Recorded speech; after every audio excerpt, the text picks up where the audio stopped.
Memory cell, latch, and timer. These are three basic circuits which frequently form components of much larger and more complicated circuit designs. The latter two, the latch and the timer, are essentially just variations on the memory cell. You can think of them as fancy memory cells. The latter two, again, the latch and the timer, can also be made with just a single combinator in 2.0. In 1.1, they required multiple combinators. So in order to understand a latch and a timer, we first need to understand what a memory cell is. And for that, we're going to look at a basic circuit. So here we have a combinator which just looks at everything that's in the chest, and if it's positive, it outputs everything. It essentially doesn't do anything to modify the signal, and we have a lamp that lights up green if there's any iron plate in the chest. We put iron plate in, it lights up. We take iron plate out, it goes away. The thing to observe about this is that it does not remember or preserve the prior state that it was in. It has no history. It reacts exactly to what signals come in, and if those signals change, then its output will also change. Now, in order to create a memory cell, in order to preserve history of what was previously in the circuit network, what we do is we short the circuit. That means we connect the output back to the input. And now this is no longer a regular circuit and now a memory cell. So now if I put an iron plate in the chest, it will go green. But if I take the iron plate out, it will stay green. In fact, it will stay green forever because we don't have any kind of reset condition on here. Now obviously this isn't terribly useful without the ability to reset it, and that brings us over to the actual memory cell. So here we have it set to output everything as long as our reset signal equals 0. And right now our reset signal is disabled. So we put the iron plate in, it stays green. We take the iron plate out, it still stays green. But if that reset signal comes in, then the light goes away. If we put iron plates in while the reset signal is still active, then it will light up. But if the iron plates are removed, then the light will go away. The signal will be terminated. This can be modified to create the next two circuits. And this you will find as a component currently in my gambling circuit if you want to see an actual application of it. So over here, we have the latch. Now the latch is useful for when you want to separate the activation and the deactivation point of something.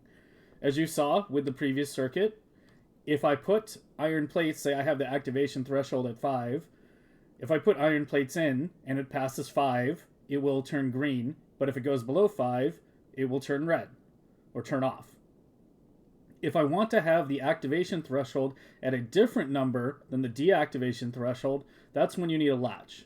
Now again, we've got the simple short circuit over here, and this is how it looks on the inside.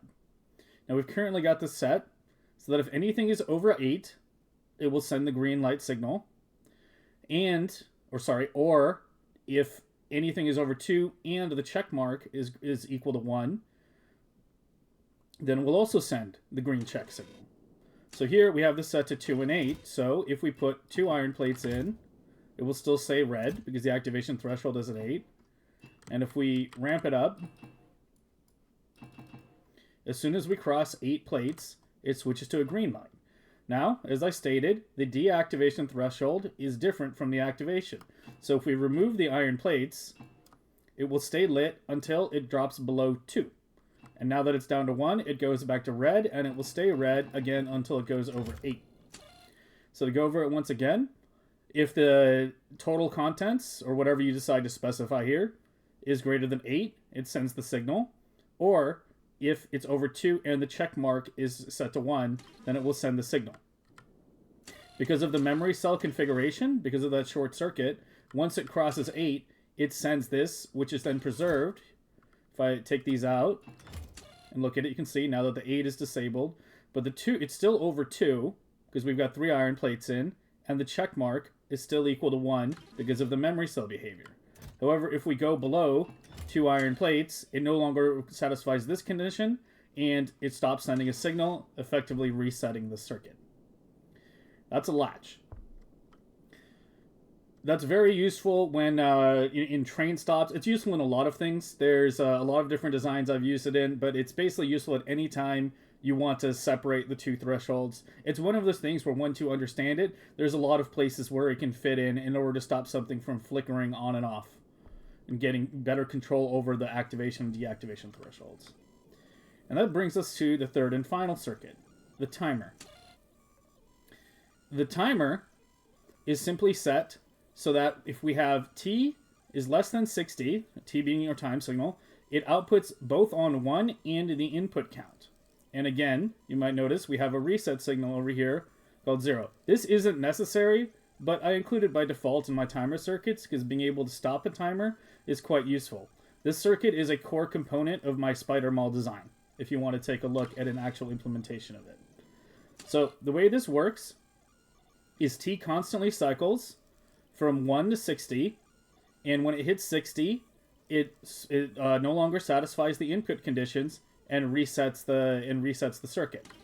So over here, we've got the light activating if it's over 40. So you can see every time it gets over 40, it turns on. So it's on about 1/3 of the time, 2/3 of the time is off. This is useful for doing an incrementer, such as in the spider mall, or just adding periodicity to a circuit for something you don't want all the time, or just making fancy lights, if that's what you prefer.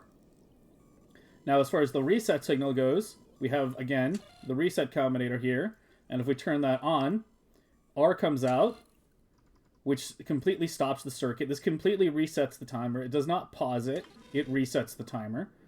And we have this set to Article 1 to indicate that the timer has been halted. When we turn it back off, the timer resumes again as normal. So there you have it.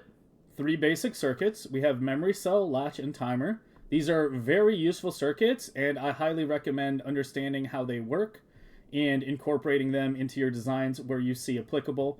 You will find them incredibly useful, and a lot of more complicated circuit designs cannot be built without understanding the basics of these circuits. So I hope this helps you guys out. My name is Stupid Fat Hobbit. I stream at Twitch TV, SF Hobbit, and thanks for watching.